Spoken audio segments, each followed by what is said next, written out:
बिस्मिल्लाहिर्रहमानिर्रहीम। और बाबा के सार हो गई कि वो मुझे हाशमी साहब के पास ले चलें। मैं एक फ्लैट बुक करवाना चाहती हूँ। इन्होंने हमेशा की तरह मुखालफत की। इनका ख्याल था कि मैं इतने महंगे फ्लैट की किस्तें नहीं दे पाऊंगी, लेकिन मैंने पहले ही हिसाब लगा रखा था। इसके बावजूद मैंने बाबा को मुतमिन करने के लिए कह दिया कि वो इस बारे में फिक्रमंद ना हो। जरूरत पड़ी तो मैं बैंक से भी लोन ले सकती हूँ। मेरे बेहद असरार पर वो मान गए। हाशमी साहब का दफ्तर एक शानदार इमारत में वाक़या था। इन्हें जब मालूम हुआ कि मैं इनके नए प्रोजेक्ट में अपार्टमेंट बुक करवाना चाहती हूँ तो बहुत खुश हुए। इन्होंने मेरे सामने 3 प्लान रखे कि मैं इनमें से जो मुंतखब करूंगी वो इसी का पेमेंट शेड्यूल बनवा देंगे। मैंने दरमियाने साइज का फ्लैट मुंतखब किया। इसमें 3 bedroom, drawing room, dining, TV, launch, American kitchen और दीगर तमाम सहूलियात थी। इसके साथ ही मैंने और फ्लैट की भी ख्वाहिश जाहिर की। इन्होंने मुस्कुराते हुए कहा, मैं नहीं चाहता कि राहत अली की बेटी मेरे पास से खाली हाथ वापस जाए। मैं तुम्हें कीमत में 3 लाख की रियायत दे रहा हूँ। इसके अलावा पेमेंट शेड्यूल भी तुम अपनी मर्जी से बनवाओगी। तुम्हें ये कीमत 3 साल में अदा करनी है। इसके बाद ये फ्लैट तुम्हारा। फिलहाल तुम कुछ पैसे टोकन मनी के तौर पर जमा करवा दो ताकि तुम्हारी फाइल बन जाए। मैंने वही बैठे बैठे 1 लाख का चेक काट कर इनके हवाले किया। इन्होंने मैनेजर को बुलाकर वो चेक इसे दे दिया और मेरी फाइल बनाने की हिदायत की। इसने चंद मिनट बाद फाइल मेरे हवाले कर दी और इस तरह वो फ्लैट मेरे नाम हो गया। बाबा हैरत से ये कार्रवाई देख रहे थे। इन्हें यकीन नहीं आ रहा था कि मेरे अकाउंट में इतने पैसे हो सकते हैं। मैं इन्हें क्या बताती कि जिस दिन मुझे स्कूल से पहली तनख्वाह मिली तब से ही कुछ ना कुछ पास अंदाज कर रही थी। घर आकर भी बाबा बड़बड़ाते रहे। इन्हें यही फिक्र सताई जा रही थी कि अगर मैं 3 साल में किस्तें अदा ना कर सकी तो सारी रकम डूब जाएगी। मैंने इन्हें समझाया कि अव्वल तो ऐसा होगा नहीं। 6 महीने बाद मेरी प्रमोशन होने वाली थी।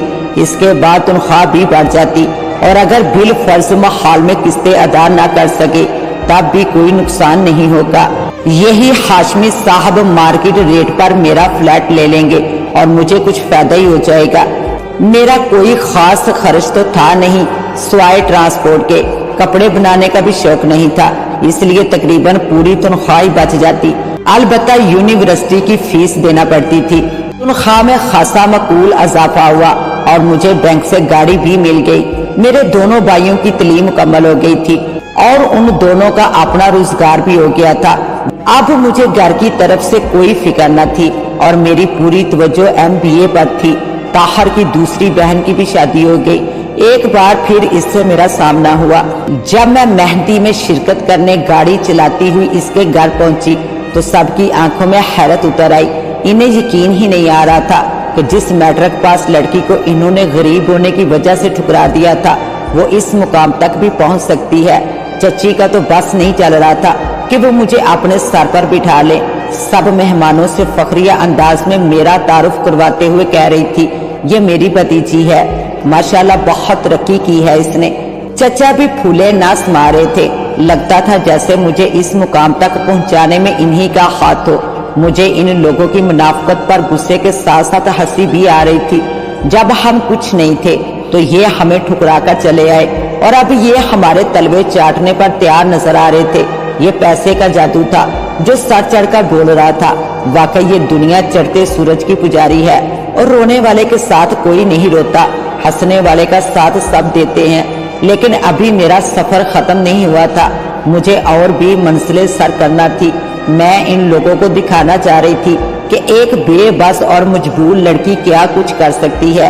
ताहर पहले से भी ज्यादा कमजोर और लागर नजर आ रहा था। मुझे लगा कि अभी इसकी आजमाइश खत्म नहीं हुई। वो दोनों बहनों की शादी और इसके घर वालों के शाहाना अखराजात ने इसे निचोड़ कर रख दिया था। इसने फीकी सी मुस्कुराहट से कहा, कामयाबी का सफर मुबारक हो सीमा, माशाल्लाह खूब तरक्की की है। जी मैं आया कि कह दूं कि इस कामयाबी का क्रेडिट भी तुम्हें ही जाता है। अगर तुम मुझे ना ठुकराते तो मैं कभी आगे बढ़ने के बारे में ना सोचती, लेकिन वो मौका ऐसी बातों का नहीं था। मैंने इसका शुक्रिया अदा किया और बोली, लगता है कि तुमने मेरे मशवरे पर ध्यान नहीं दिया, इसलिए पहले से ज्यादा कमजोर नजर आ रहे हो। मैं क्या करूं सीमा, اس نے ٹھنڈی سانس بھرتے ہوئے کہا، اتنا کام کرنے کے باوجود بھی پورا نہیں پڑتا۔ ابھی بہنوں کی شادی سے فارغ ہوا ہوں تو مزید ڈیمانڈ سامنے آ گئی ہیں۔ وہ کیا طاہر، تم تو جانتی ہو کہ امی میں ہرس کا مادہ بہت ہے۔ تمہاری گاڑی دیکھ کر ان کے دل میں بھی خواہش جاگ گئی ہے کہ اس کے ساتھ انہیں اپنے ذاتی مکان میں رہنے کی بھی آرزو ہے۔ میں نے ہنستے ہوئے کہا، وہ گاڑی مجھے بینک سے ملی ہے۔ پھر سنجیدہ ہوتے ہوئے بولی، خواہش انسان کے دل میں پودوں کی طرح اگتی ہے، ایک کے بعد دوسری پھر تیسری، اور یہ سلسلہ کبھی ختم نہیں ہوگا۔ اگر تم انہیں پورا کرتے رہے تو تمہاری ساری عمر لگ جائے گی۔ پھر کیا کروں سیما، وہ بے بسی سے بولا، اپنے کان بند اور ہاتھ روک لو، صرف اتنے پیسے بھیجو جن سے گھر کا خرچ چلتا رہے۔ میرے خیال میں گاڑی سے پہلے مکان کا بندوبست ہونا چاہیے۔ جب تم اگلی بار آؤ گے تو اس کا حل بھی بتاؤں گی۔ میں یہ سب باتیں اس کی ہمدردی میں کر رہی تھی۔ بہرحال وہ میرا کزن اور بچپن کا دوست تھا۔ اس نے یا ان کے گھر والوں نے جو کچھ کیا وہ ان کا اپنا فعل تھا، لیکن میرے دل میں اس کے لیے کوئی بغض نہیں تھا۔ ہر انسان کی اپنی مجبوریاں اور مشکلیں ہوتی ہیں، اس لیے مجھے ان سے کوئی شکایت نہیں تھی، بلکہ میں تو ایک طرح سے ان کی احسان مند تھی۔ اس ایک ٹھوکر نے مجھے گر کر سنبھلنے اور آگے بڑھنے کا راستہ دکھا دیا تھا۔ 2 سال پلک جھپکتے گزر کے میں نے MBA کر لیا تو مجھے برانچ مینیجر کے عہدے پر ترقی مل گئی۔ اس کے ساتھ ہی بینک نے مجھے 0 میٹر ہونڈا سٹی بھی دے دی۔ میں نے پرانی گاڑی بینک سے خرید لی اور ایک ڈرائیور رکھ لیا تاکہ بابا کو کہیں آنے جانے کا مسئلہ نہ ہو۔ میں چاہ رہی تھی کہ وہ اب آرام کریں، لیکن بابا اس پر تیار نہ ہوئے۔ انہیں روزانہ گھر سے نکلنے اور کام پر جانے کی عادت تھی، البتہ اب وہ صرف رنگ کا ٹھیکہ لیتے تھے اور اپنی نگرانی میں کاریگروں سے کام کرواتے۔ ہاشمی صاحب نے انہیں اجازت دے رکھی تھی کہ وہ فارغ وقت میں دوسری کمپنیوں کے لیے بھی کام کر سکتے ہیں۔ میں باقاعدگی سے فلیٹ کی قسطیں ادا کر رہی تھی اور بالآخر ایک دن مجھے اس کا قبضہ مل گیا۔ وہ ایک یادگار دن تھا۔ مجھے بینک سے ایڈوانس لونز ملا تھا، اس سے میں نے فلیٹ کی نئے سرے سے تعمیر کروائی۔ امریکن کچن ہاشمی صاحب نے بنوا کر دیا تھا۔ میں نے نئے فرنیچر، قیمتی پردوں اور دیگر آرائشی چیزوں سے اسے آراستہ کیا اور گھر والوں کے ساتھ اس فلیٹ میں منتقل ہو گئی۔ اس دن میں بہت خوش تھی۔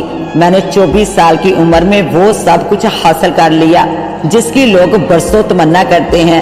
چچا اور چچی مبارکباد دینے آئے تو فلیٹ دیکھ کر ان کی آنکھیں پھٹی کی پھٹی رہ گئی۔ چچی ایک ایک چیز کو حیرت سے دیکھ رہی تھی۔ انہیں یقین نہیں آ رہا تھا کہ میں نے یہ سب کچھ صرف 10 سال کے عرصے میں کر لیا ہے۔ یقین تو مجھے بھی نہیں آ رہا تھا، لیکن یہ مالک کا کرم تھا جس نے مجھے اتنی ہمت اور حوصلہ دیا۔ اس وقت مجھے طاہر کا خیال آیا۔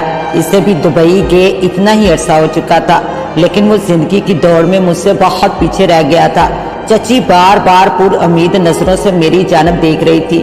شاید ان کے دل میں پرانا رشتہ جوڑنے کی خواہش سر اٹھا رہی تھی جسے وہ 10 سال پہلے بڑے نخرے سے ٹھکرا چکی تھی۔ میں نے سوچ رکھا تھا کہ اگر انہوں نے ایسی کوئی بات منہ سے نکالی تو وہ جواب دوں گی کہ ساری عمر یاد رکھیں گے۔ اتنا کچھ ہونے کے باوجود بھی امی اور بابا میری طرف سے غیر مطمئن تھے۔ اب انہیں میری شادی کی فکر ستانے لگی تھی۔ میں 27 کی ہونے والی تھی۔ امی کا خیال تھا کہ اب میری شادی ہو جانی چاہیے۔ میں خود بھی گھر بسانا چاہ رہی تھی، مگر مسئلہ یہ تھا کہ خاندان برادری میں کوئی لڑکا میرے ہم پلہ نہ تھا۔ سبھی کم تعلیم یافتہ، ہنرمند اور چھوٹی موٹی ملازمت کر رہے تھے۔ اگر کسی کو میرا خیال آیا بھی ہو تو میری تعلیم اور میرا معیار دیکھ کر پیچھے ہٹ گیا ہوگا۔ انہی دنوں میں نے محسوس کیا کہ ایک کلائنٹ مجھ میں ضرورت سے زیادہ دلچسپی لے رہا ہے۔ وہ بہت ہینڈسم بندہ تھا اور اچھے خاصے کاروبار سے وابستہ تھا۔ وہ اکثر اپنے کاموں کے سلسلے میں بینک آتا تو کچھ دیر میرے پاس بھی ضرور بیٹھتا تھا۔ وہ ایک بڑا آدمی تھا اور برانچ مینیجر کی حیثیت سے یہ میرا فرض تھا کہ اس کی ہر ممکن مدد کروں۔ 1-2 معاملات میں میں نے اسے فیور بھی دیا، جس کے بعد وہ میرے اور قریب آ گیا۔ عورت کو قدرت نے یہ صلاحیت دی ہے کہ وہ مرد کی نظروں کا مفہوم سمجھ لیتی ہے۔ شارک نے بھی زبان سے کچھ نہیں کہا، لیکن میں اس کی نگاہوں کا پیغام پڑھ چکی تھی۔ وقت گزرتا رہا، اس کی شوخی بڑھتی گئی۔ کبھی کبھی تو وہ گھنٹوں بیٹھا رہ جاتا لیکن مجھ سے کچھ نہ کہتا، لیکن اس دن وہ مطلب کی بات پر آ ہی گیا۔ उस दिन वो किसी काम के सिलसिले में बैंक आया था। मैंने इसके लिए चाय मंगवाई तो वो बोला, आपकी शाम में क्या मसरूफियत होती हैं? कुछ नहीं, यहाँ से सीधी घर जाती हूँ और फैमिली के साथ वक्त गुजारती हूँ। क्या ये मुमकिन है कि किसी दिन आप मेरे साथ डिनर पर चलें?